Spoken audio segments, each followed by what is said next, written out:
Hardik Pandya Mumbai Indians വിടുന്നു. തീരുമാനം team ഉടമകളെ അറിയിച്ചതായി റിപ്പോർട്ടുണ്ട്. സീനിയർ താരങ്ങളിൽ നിന്ന് വേണ്ടത്ര പിന്തുണ ലഭിച്ചിട്ടില്ലെന്ന പരാതി ഹാർദിക് അറിയിച്ചതായും റിപ്പോർട്ടുണ്ട്. അനിൽ വാസുദേവ് സ്പോർട്സ് ഡെസ്കിൽ നിന്ന് വിവരങ്ങളുമായി. അനിൽ, ഈ സീസണിലൊക്കെ വളരെ മോശം പ്രകടനമാണ് മുംബൈ ഇന്ത്യൻസ് കാഴ്ചവെച്ചത്. അതിൽ താരങ്ങൾ തമ്മിലുള്ള അഭിപ്രായ വ്യത്യാസം, മറ്റ് ചില പ്രശ്നങ്ങളൊക്കെ ഇതിനോടകം തന്നെ പുറത്തു വന്നിട്ടുള്ളതുമാണ്. അദ്ദേഹം തീരുമാനം മാനേജ്മെന്റിനെ ഔദ്യോഗികമായി അറിയിച്ചു എന്നതാണോ? അങ്ങനെയെങ്കിൽ മറ്റേതെങ്കിലും ടീമിലേക്ക് ചേക്കേറാനുള്ള സാധ്യത എത്രത്തോളമാണ്? വിവരങ്ങൾ എങ്ങനെയാണ്? അനുജ, PTA അടക്കമുള്ള മാധ്യമങ്ങൾ റിപ്പോർട്ട് ചെയ്യുന്നത് ഈ അനുജ പറഞ്ഞ കാര്യം തന്നെയാണ്. അദ്ദേഹം ടീം മാനേജ്മെന്റിനെ അറിയിച്ചു കഴിഞ്ഞിരിക്കുന്നു. തനിക്ക് ഇനി മുംബൈ ഇന്ത്യൻസിൽ തുടരാൻ ആവില്ല എന്നുള്ളത് തന്നെയാണ്. ഇത് ഏതാണ്ട് ഈ സീസൺ പകുതിയായപ്പോൾ തന്നെ ഹാർദിക് ഇക്കാര്യം ടീം മാനേജ്മെന്റിനെ അറിയിച്ചിരുന്നെന്നും അദ്ദേഹത്തിന്റെ ചില മത്സരങ്ങളിൽ നിന്നുള്ള വിട്ടുനിൽക്കൽ അത് പരിക്ക് കൊണ്ടായിരുന്നില്ല, ഇത്തരം ചില പ്രശ്നങ്ങൾ കൊണ്ടായിരുന്നു എന്നാണ് ഇപ്പോൾ മനസ്സിലാക്കുന്നത്. 2024 ഹാർദിക് പാണ്ഡ്യ മുംബൈ ഇന്ത്യൻസിലേക്ക് തിരിച്ചെത്തുന്നത്. മുംബൈ ഇന്ത്യൻസ് വളർത്തിക്കൊണ്ടുവന്ന ഒരു താരമാണ്. അത് ആഭ്യന്തര സീസണിൽ നിന്ന് പൊക്കിക്കൊണ്ടുവന്ന ഒരുപക്ഷെ ഹാർദിക്കിന്റെ കരിയർ മാറ്റിമറിച്ച ടീമാണ് മുംബൈ ഇന്ത്യൻസ്. പക്ഷെ അതിനുശേഷം അദ്ദേഹം ഗുജറാത്ത് ടൈറ്റൻസിലേക്ക് പോകുന്നു. അവിടെ ടീമിനെ പ്രഥമ സീസണിൽ ചാമ്പ്യന്മാരാക്കുന്നു. തൊട്ടടുത്ത സീസണിൽ ഫൈനലിൽ എത്തിക്കുന്നു.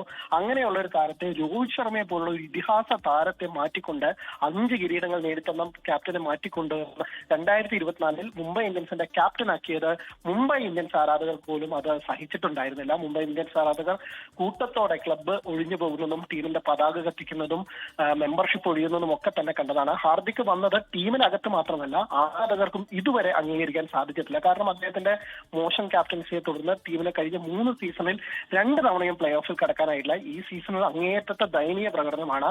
4 മത്സരങ്ങളിലാണ് ജയിച്ചത്. ടീം 9 അതിനൊരു പക്ഷേ അദ്ദേഹത്തിന് പിന്തുണ കിട്ടിയിട്ടില്ല, പ്രത്യേകിച്ച് സീനിയർ താരങ്ങളുടെ ഭാഗത്തു നിന്ന് എന്നൊക്കെയുള്ളതാണോ അദ്ദേഹത്തിന്റെ ഒരു പരാതി? അങ്ങനെയാണ് അദ്ദേഹം പറഞ്ഞതായാണ് PTA റിപ്പോർട്ട് ചെയ്യുന്നത്. അതായത് ഇന്ത്യൻ ടീമിൽ കളിക്കുമ്പോൾ പല താരങ്ങളും, രോഹിത് ശർമ്മയായിരിക്കാം അല്ലെങ്കിൽ സൂര്യകുമാർ യാദവ് ആയിരിക്കും ഹാർദിക്കിനെ ക്യാപ്റ്റൻ ആയിട്ടുണ്ടായിരുന്നത്. 2 താരങ്ങളും തന്നോട് ആവശ്യപ്പെട്ട കമ്മിറ്റ്മെന്റ് താൻ അത് ഇന്ത്യൻ ടീമിന് വേണ്ടി ചെയ്തു. പക്ഷെ മുംബൈ ഇന്ത്യൻസിലേക്ക് വന്നപ്പോൾ ആ കമ്മിറ്റ്മെന്റ്, ആ തരത്തിലുള്ള കമ്മിറ്റ്മെന്റ് താൻ ആവശ്യപ്പെട്ടപ്പോൾ കിട്ടിയിട്ടില്ല. അത്തരം ഒരു വാക്കാണ് PTA ലക്കത്തിന് സൂചിപ്പിക്കുന്നത്. എന്തായാലും ഹാർദിക്കിന് സീനിയർ താരങ്ങളായി ഉടക്കുണ്ടായിരുന്നു, ഒപ്പം തന്നെ ജൂനിയർ താരങ്ങളായിട്ടും ഉടക്കുണ്ടായിരുന്നു. അതായത് 2024 സീസണിൽ തിലക് വർമ്മയുമായി ഡ്രസ്സിംഗ് റൂമിൽ ഏറ്റുമുട്ടി എന്നുള്ളതൊക്കെ തന്നെ ടീമിൽ അടക്കം തന്നെ രോഹിത് ഘടകം അല്ലെങ്കിൽ ഹാർദിക് ഘടകം എന്ന തരത്തിൽ ടീമിൽ വേർതിരിവുണ്ടായിരുന്നു എന്നുള്ളതൊക്കെ തന്നെയാണ്. അതോടുകൂടി ടീമിൽ നിരവധി പ്രശ്നങ്ങൾ ഉണ്ടായിരുന്നതാണ്. എന്തായാലും ഈ തീരുമാനം ഒരുപക്ഷെ മുംബൈ ഇന്ത്യൻസ് ആരാധകരെ സംബന്ധിച്ചിടത്തോളം സന്തോഷമെന്നേ, പല ഭൂരിഭാഗം ആരാധകരെ സംബന്ധിച്ചിടത്തോളം സന്തോഷമെന്നേ പറയാൻ കാരണം. കാരണം അവരുടെ ഇതിഹാസ ക്യാപ്റ്റനെ മാറ്റിക്കൊണ്ട് ഹാർദിക് പാണ്ഡ്യയെ കൊണ്ടുവന്നത് ഇതുവരെ ആരാധകർക്ക് ദഹിച്ചിട്ടില്ല.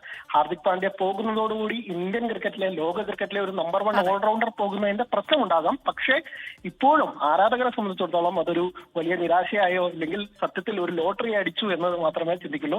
ഹാർദിക്കിനായി ലക്നൌ അടക്കമുള്ള ടീമുകളും രംഗത്തുണ്ടെന്നും അറിയാൻ കഴിയുന്നുണ്ട്. അനുജ, അതാണ് എങ്ങോട്ടേക്കാണ് ഇനി ഹാർദിക് പാണ്ഡ്യ പോകുന്നത് എന്നുള്ളതാണ്. അതിൽ അദ്ദേഹം ഔദ്യോഗികമായി തന്നെ മുംബൈ ഇന്ത്യൻസ് വിടുന്നു എന്ന വിവരം മാനേജ്മെന്റിനെ അറിയിച്ചു കഴിഞ്ഞു. 5 തവണ ചാമ്പ്യന്മാരായ ടീം ഏറ്റവും നാണംകെട്ട പെർഫോമൻസ് ആയിരുന്നു ഈ സീസണിൽ. 2026 ക്യാപ്റ്റനാണ് ഇപ്പോൾ പടിയിറങ്ങുന്നത്.